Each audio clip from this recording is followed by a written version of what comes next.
ભાભર તાલુકાના જાસડવાલાથી ચચાસણ ગામને જોડતો અંદાજે 3 કિલોમીટર લાંબો રોડ કે જે ઘણા સમયથી બિસ્માર હાલતમાં છે, ત્યાંના સ્થાનિક લોકો દ્વારા વારંવાર રજૂઆત કરવામાં આવી, તેમ છતાં તંત્ર દ્વારા કોઈ યોગ્ય ધ્યાન આપવામાં આવતું નથી, રસ્તાનું સમારકામ કરવામાં આવતું નથી કે નવનિર્માણ પણ કરવામાં આવતું નથી, જેને લઈને વિદ્યાર્થીઓ, ખેડૂતો અને રોજિંદી મુસાફરી કરતા લોકોને ભારે હાલાકીનો સામનો કરવો પડી રહ્યો છે। ત્યારે આ સમગ્ર ઘટનાને લઈને સ્થાનિકોમાં ભારે રોષ જોવા મળી રહ્યો છે અને તેઓએ મીડિયા સમક્ષ પોતાની વેદના ઠાલવી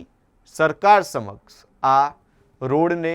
નવો બનાવવાની માંગ રજૂ કરી છે। નવસારી જિલ્લાના ભાભર તાલુકામાં જાસણવાડા ગામે તો જાસણવાડા ગામથી ચચાસણ ગામને જોડતો એક કાચો માર્ગ જે અંદાજે 3 કિલોમીટર જેટલો કાચો માર્ગ છે અને અહીંયા વર્ષોથી આ ગામ લોકોને આની સમસ્યા છે, જેમ કે અહીંયા 200 થી 250 જેટલા ઘરો આવેલા છે, તેમજ અહીંયા બાળકોને સ્કૂલે જવા માટે પણ વિદ્યાર્થીઓને જે સ્કૂલે જવા માટે પણ અહીંયા આ જ રસ્તાથી પસાર થવું પડે છે, તેમજ અહીંયા 200 થી 250 ઘર અહીંયા ખાસ કરીને ખેડૂતોના જ ઘર આવેલા છે। જે એરિયાનો વાવથરા જિલ્લો એ ખાસ કરીને પશુપાલન ઉપર જ આધારિત છે અને ખાસ કરીને મેન ખેડૂતોના ઘર આવેલા છે, ત્યારે અહીંયા મોટા ભાગના ખેડૂતો પશુપાલન કરીને તેઓનું ગુજરાન ચલાવે છે, ત્યારે અહીંયાના ખેડૂતોને જો પસાર થવું હોય અહીંયા ગ્રામ અર્થે કે ગામના કોઈ પણ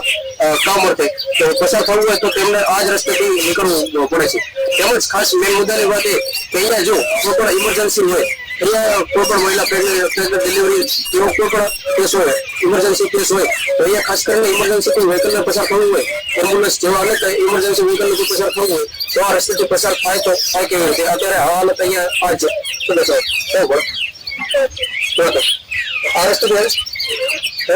કેટલી તકલીફ પડે? કેટલા વર્ષ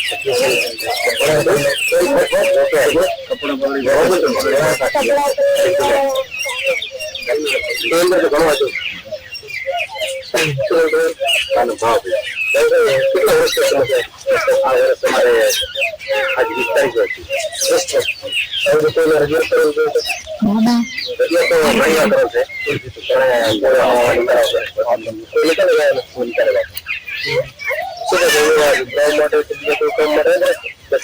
માટે ઘરકામ માટે પશુ લેવા માટે અમારે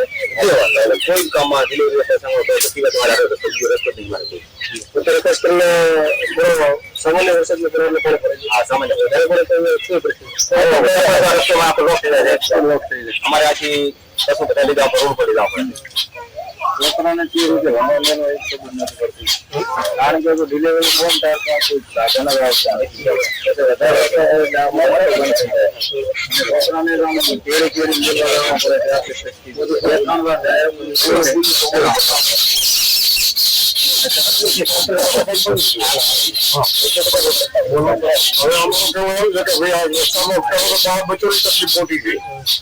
પશુ બીમાર થાય, કોઈ લોકો બીમાર થાય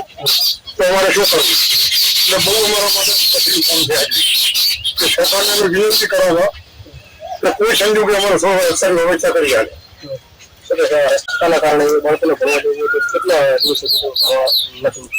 અઠવાડિયાથી સાહેબ અઠવાડિયાના વરા છે આ તો ઘણો હવા પડે, ખૂબ થોડું આ તો બાળકોને તકલીફ બધી તકલીફ તકલીફ કોઈ ઘાટે જ જાય, કોઈ સંજોગે આ એટલે બધા થાય આમ થાય આમ કોઈ કરતા છે આથી પાછી ભરાઈ ગઈ એ ચાલી ગઈ આગળ કયા તમને મળે આખા મારે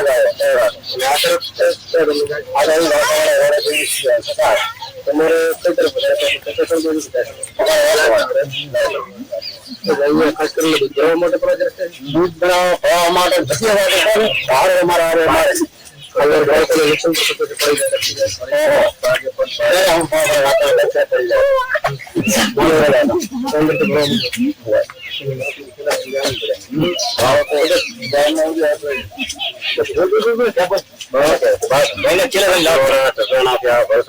રસ્તો છે, આની હાલત છે રસ્તાની,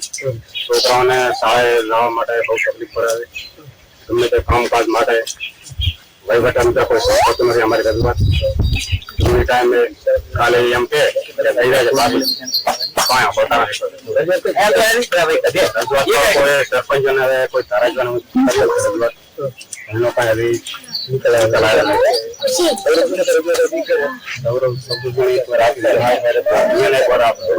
ગામ લોકોને અહીંયા જે રસ્તા ઉપર ખાસ કરીને અહીંયા 200 થી 250 જેટલા ઘર આવેલા છે અંદાજિત, પણ આજ દિવસ સુધી આ રજૂઆતને કોઈ પણ તંત્ર કાને ધરતું નથી અને તંત્રને આ કવાડા કાન જોવા મળી રહ્યા છે. તેમજ આ રસ્તા પરથી અત્યારે પણ બાળકોને અહીંયા જે જણાવી રહ્યા છે એમના વાલીઓ કે બાળકોને આ રસ્તા પરથી પસાર થવું એટલી અગવડતા બની ગઈ છે કે પડી રહી છે કે બાળકોને 7 દિવસથી ઘરે બેસાડી રાખવા છે, ઘરે બેસાડી રાખવા પડે છે અને તેઓને ભણવાનો અભ્યાસ પણ બગડી રહ્યા છે. ત્યારે વહેલી તકે આ રસ્તાનું કામ જલ્દીથી પ્રવર્તન કરવામાં આવે અને આ રસ્તો 3 કિલોમીટરનો 2 ગામોનો જોડતો રસ્તો જલ્દીથી પાકો બનાવી આપવામાં આવે એવી એના ગામ લોકો માંગ કરી રહ્યા છે. નમસ્કાર, કેમેરામેન સંજય ઠાકોર સાથે દેવરાજી ઠાકોર, સ્ટાર ટુડે ન્યૂઝ, વાવ.